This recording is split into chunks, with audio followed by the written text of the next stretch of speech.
Welcome to Better Relationships, Better Life, where relationships expert Judy K. Herman and her guests share insights that can help you move through conflicts in your 9-to-5 jobs and your 24/7 lives. Crack the clarity code and create deeper connections beyond the messiness of relationships. Here's your host, Judy K. Herman. When it comes to the workplace and personal relationships, many of these episodes give us insights into people skills, strategies, and creating healthy environments. As a speaker and retreat facilitator, I support organizations as well as entrepreneurial couples.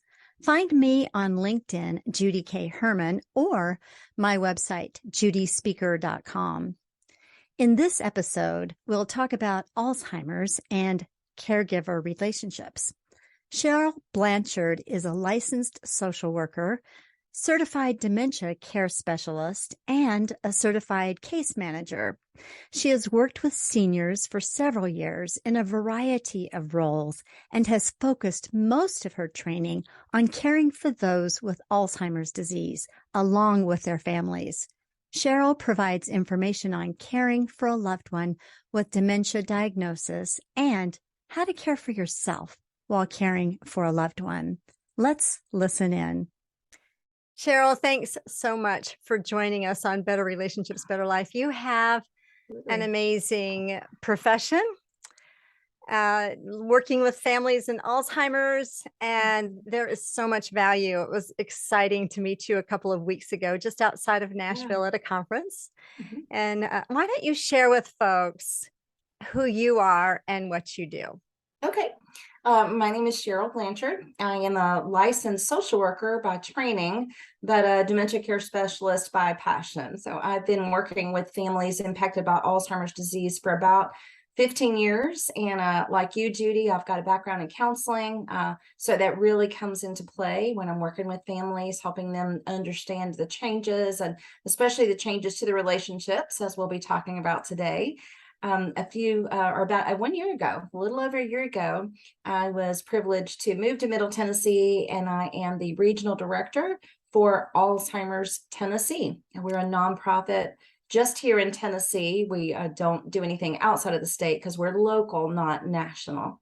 Gotcha. So you're not affiliated with a national organization. You stand alone, independent. Correct. But I know that all the things that you're sharing, of course, those more than are listening that are not just from Tennessee, but from all over, perhaps all over the world. But you have so much wisdom that you can share about your work with Alzheimer's, because when you and I were talking earlier, it's like there's so many even similar dynamics with folks that are going through messy relationships that doesn't involve Alzheimer's. But first of all, do share what the definition of Alzheimer's is for folks that may not know.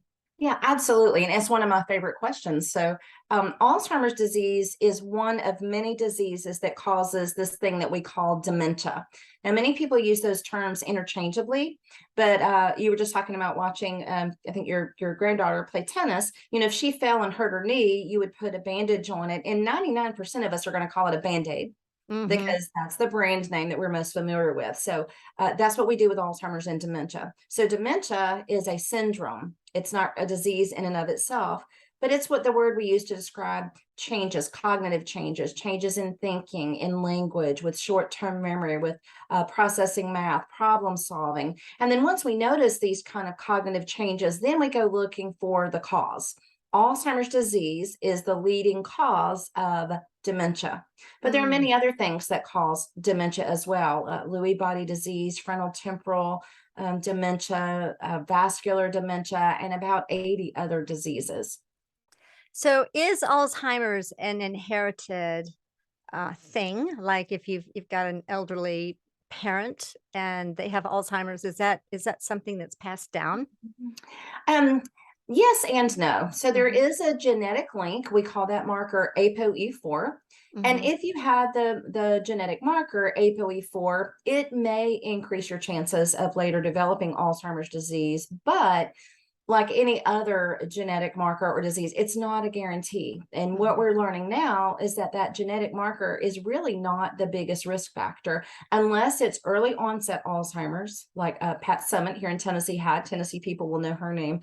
Under 65 diagnosis is early onset. That one has a little more of a genetic link, and frontal temporal dementia has more of a genetic link. But most experts will say just because you have that gene doesn't mean you're going to definitely develop the disease. And many lifestyle factors, including getting a good night's sleep, are very preventative. And that's where a lot of research is going now, is in that marker and how much it increases your risk. Wow, there's sleep is huge, isn't it? I mean, Mhm. just for our mental health overall.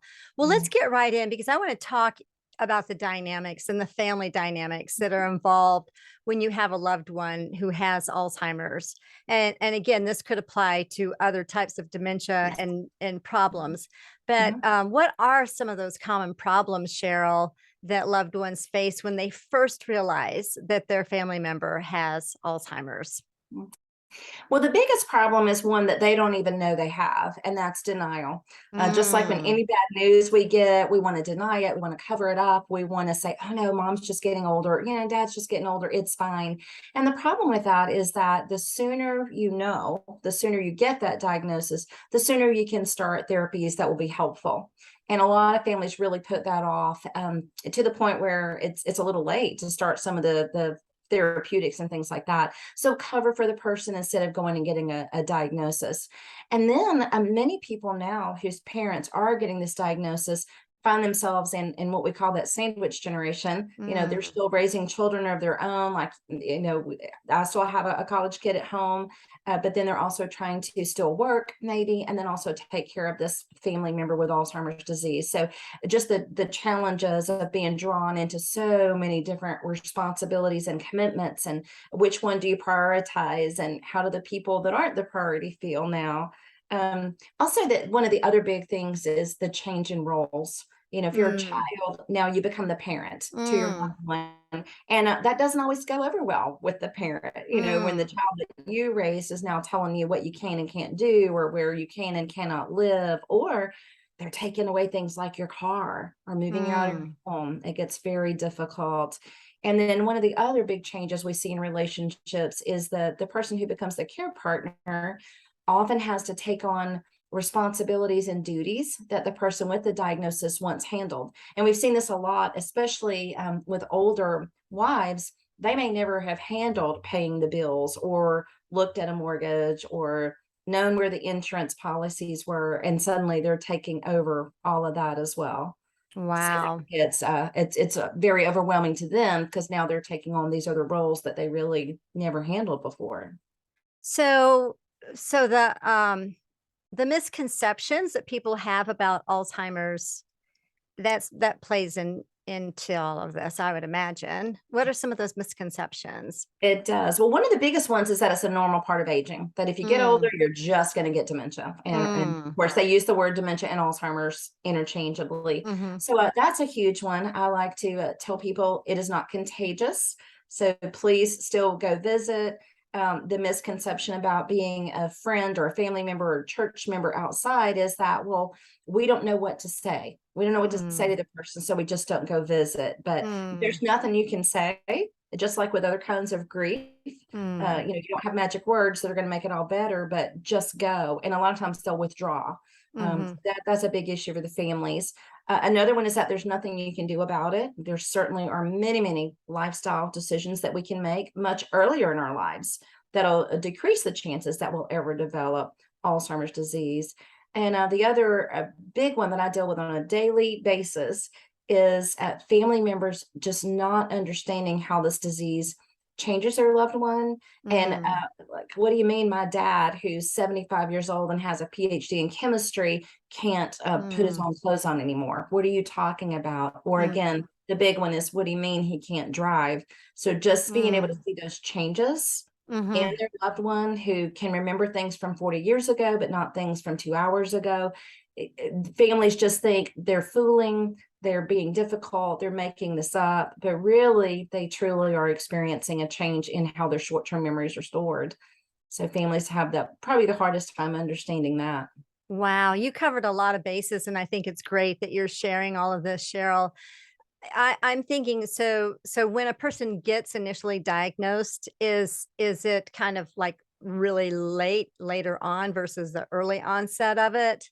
And I'm thinking too, dynamics with families, if you're around your family member a lot, and it's like that's their normal, right? That's their normal Mhm. if they're forgetting things, Mhm. and then maybe this, like you said, the denial. So maybe you could speak to that a little bit.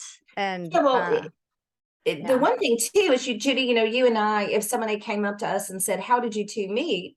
We're going to say, "Oh, yeah, I was at this great conference. It was at Montgomery Bell. Our tables were across each other," because we shared that memory. So one of Right. the difficult things for families is that they share that memory, and they have 50 years, 60, 70 years worth of memories, especially married couples that have been married a long time. So Mhm. one thing that we do is we kind of fill in those gaps on a regular basis without even thinking about it. It's very Mm. easy for you and me both to say, "Oh, Montgomery Bell," because Yeah. we share that. Uh, and we do that a lot with each other in relationships without thinking about it. But families have all those years and they kind of fill in the gaps. So, yes, very often it is kind of brushed over as well. Mom's just getting old. We know that Alzheimer's disease is staged in 7 stages, and most people don't get diagnosed until between 3 and 4. And local experts Interesting. that I work with would say by the time you're diagnosed, it's probably Mm. already time to stop driving and stop doing some of these Ah, other things. But yeah. people think, well, she just got diagnosed, it's okay. But Uh-huh. really, stages 1 through 3, you Uh-huh. may not notice significant changes. So it's not late necessarily, unless a Uh-huh. family really puts it off for a long. But usually around stage 3 to 4 is where families finally will go and get that diagnosis.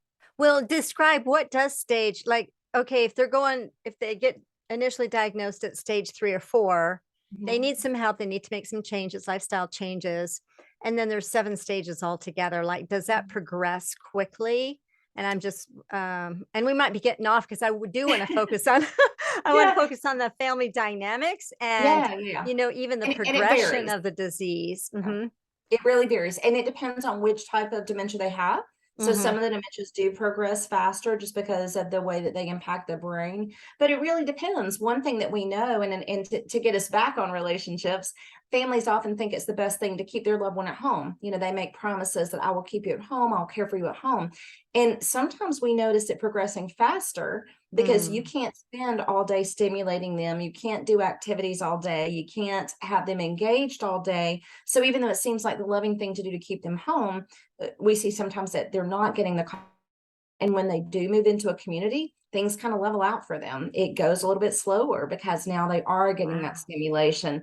So there's so many things that vary with how long it takes to progress, diet, Uh-huh. whatever health conditions they have, how much cognitive stimulation they're getting, and things like that. So it's kind of a tough question to answer, and each Yeah. person kind of goes at their own speed, really. Yeah, and I realize some of these questions, it's like, it doesn't apply to everybody, right? It's Right. like, there's so many different variations of relationships, but I think what I'm hearing you say is when a person does, if they even go, like, into an assisted living or something where there's community, it can actually, slow that process down with these other Absolutely. relationships and more stimulation Yeah. in We are their brains. social creatures. So Mhm. a lot of times people say, well, mom wants to stay in her home. We're going to let her live at home. But think about mom in her home, not Mhm. seeing another person for days Yeah. on end, not having a conversation. And it doesn't even have to be as far as an assisted living. There are adult day programs in most communities for Mhm. people with Okay. dementia to go.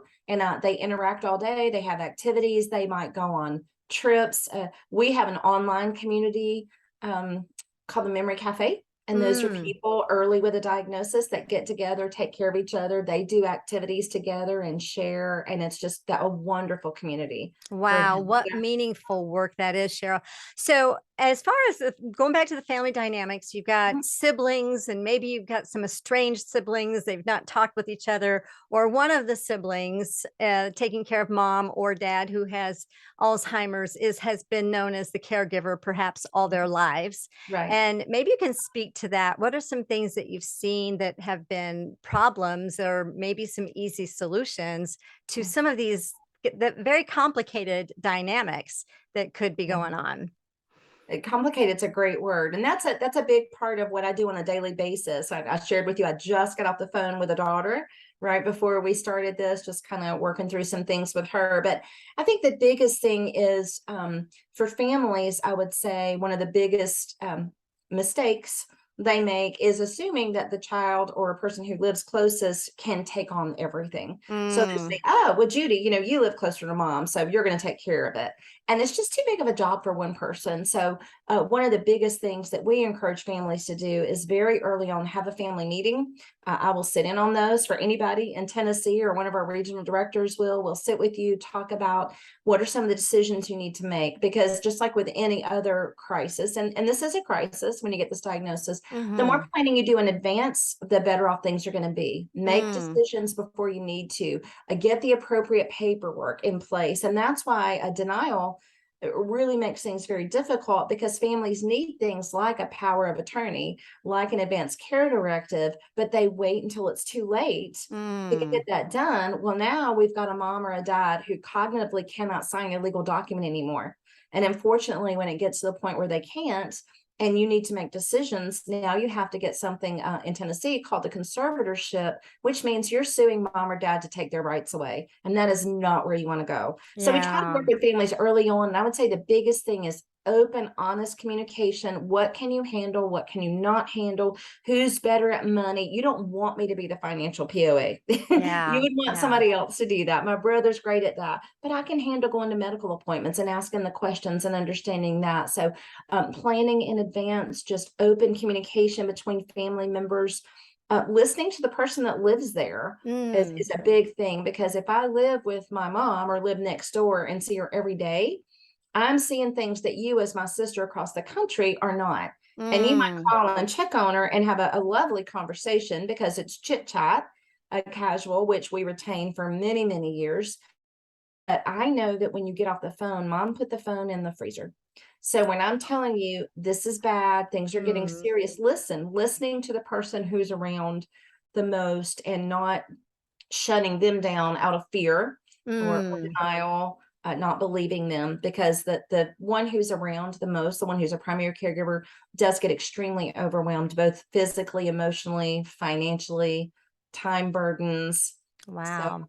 So the biggest thing is just coming together and making a plan. And that's one thing that we help families do as well. Yeah, that is so very important. If you've got all these dynamics that have been going on for years in your family, and then you're dealing with this, to even think that you could magically work together when there's all this angst. And I at least what I've come across in my counseling with families over the years, not just on this particular issue, but the caregiver, like if there's one primary caregiver, there's so much resentment that can build up, and anger, and they are overloaded. Yeah.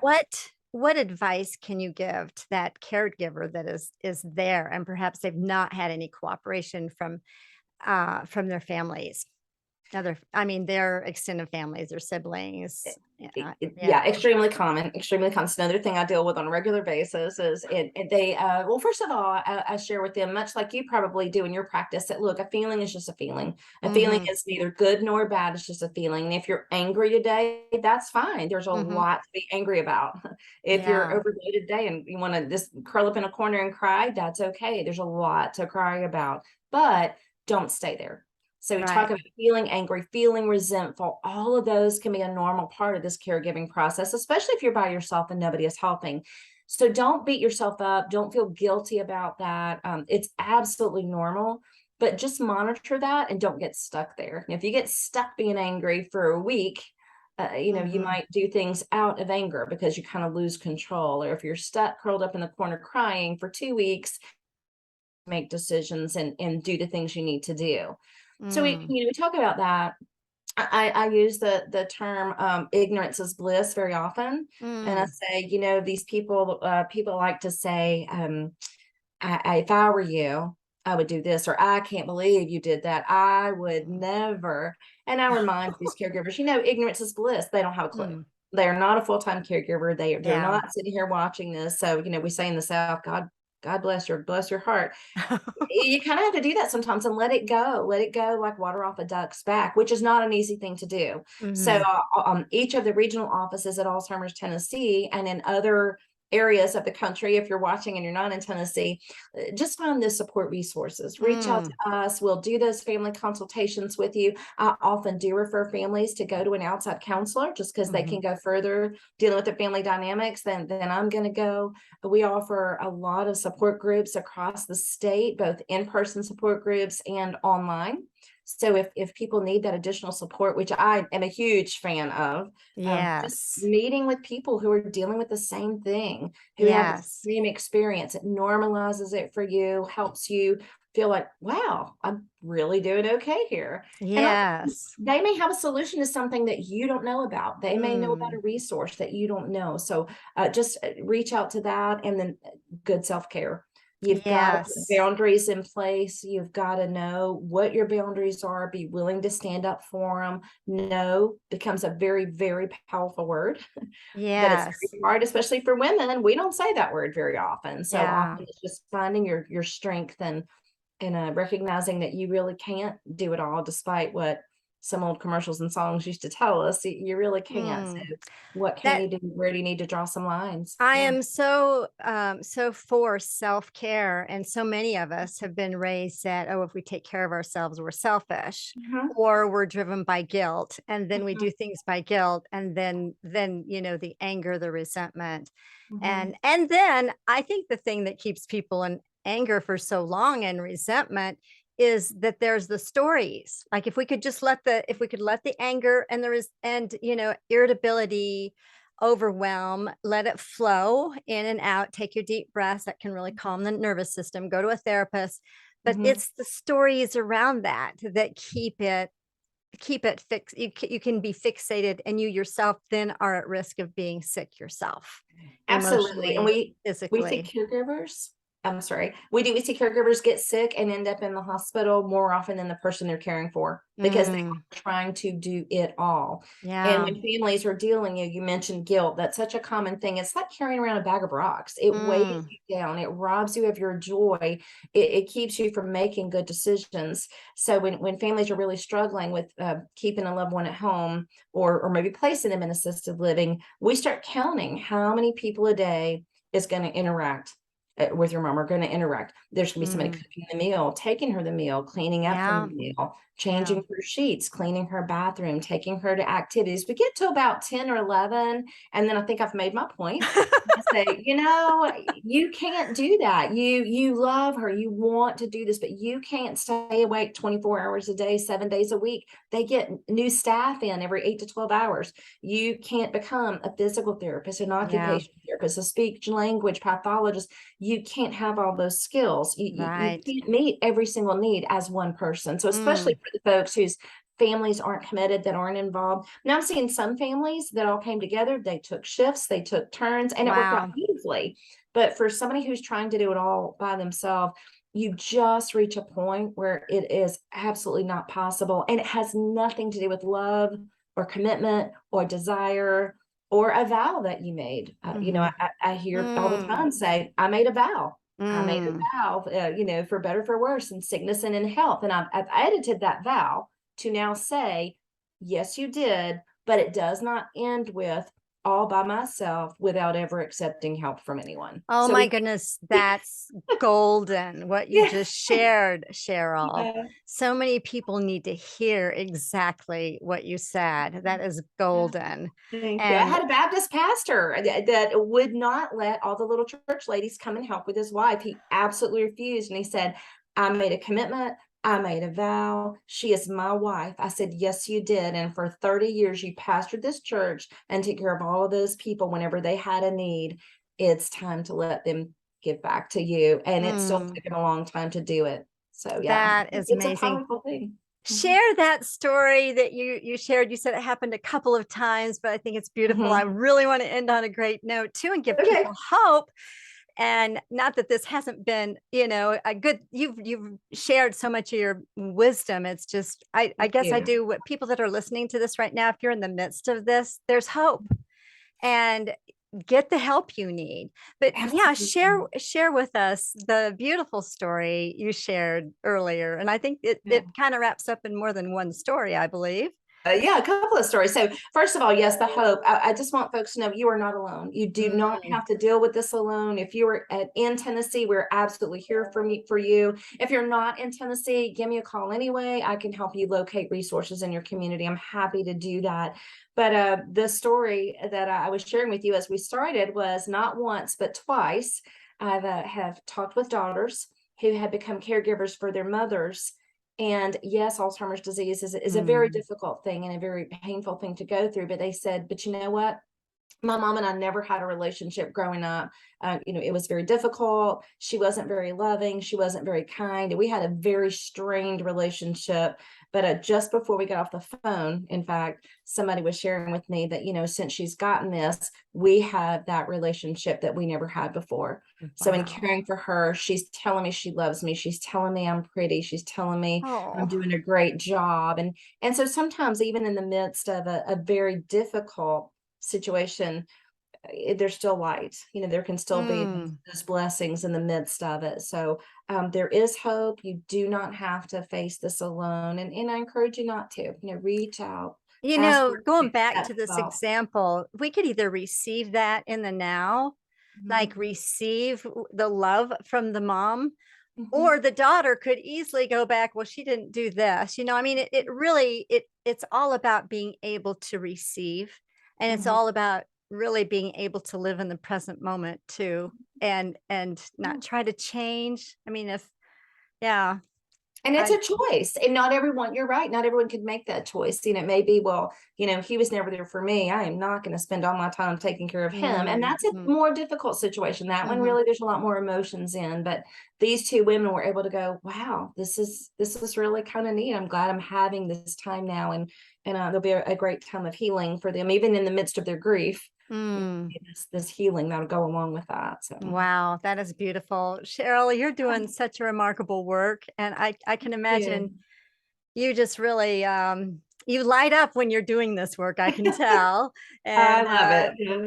yeah, and so how can folks get in touch with, I guess you don't have a personal website, but you said they could get in touch, and how would they get in touch with you? Absolutely. So anybody in Tennessee, you can go to www.alztennessee, the whole word spelled out, tennessee.org.